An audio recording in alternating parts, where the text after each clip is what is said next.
I am part of a leadership program that is involved with the fight against poverty.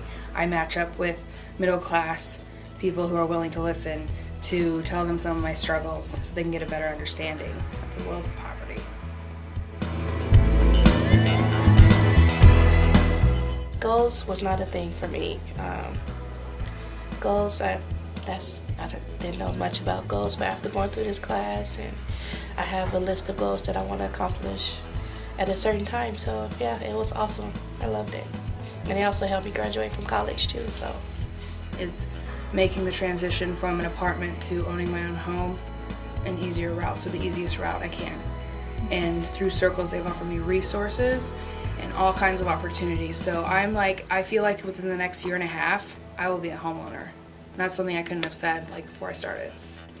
One of the things that joining Circles has done is some people come into it with the us versus them. I don't want to say attitude, but just the way of thinking. And that dissipates once you get involved with Circles. You no longer think of us and them. You don't. Financial literacy. And so we contacted one of our banks here and met with some of the leaders in the bank and set up an agreement with them. They were very anxious to come. They came for 4 different sessions and did financial literacy training with our leaders, circle leaders. And it was very helpful to them. And it was something they wanted, so it was something we set up. Well, the Housing Authority did come and give a very good presentation on Section 8 that I found very informative.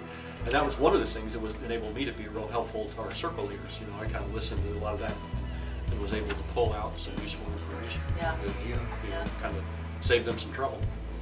So I think that's it.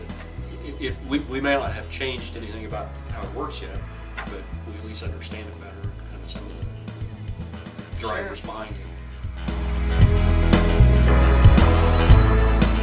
I think the draws are: 1, you get a free meal every week. That's a big one. 2, you have this large community of people that you meet, and we actually have a lot of fun. I mean, we really have a good time. And 3, it's getting back to your community, which I think everybody needs to do.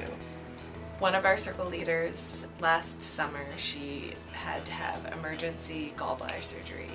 She's a perfect example of somebody whose family members and friends she didn't really have to rely on in a situation when you go into hospital for emergency surgery. And so when she woke up from surgery, her allies were there whenever she woke up, and she didn't know how she was going to get her oldest son to and from school, because she usually has to drive him, and her ally drove him to and from school while she was in the hospital. And so it was just a perfect example of her allies are her family, her extended family, and they were absolutely there through all of it. I have some awesome allies.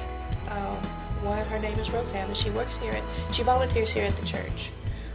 Ken, he's ready to jump and help me with my budget. And Teresa, she is getting her PhD at IU, so she helps me with classes because I want to go for my bachelor's as well. So they all have a role that they do, and we get along so good. So they're awesome, very supportive. And so for all of you potential allies, just remember, you can help make this world a better place to live in. And that's the thing that touches my heart the most, because you give people an opportunity they never really had before.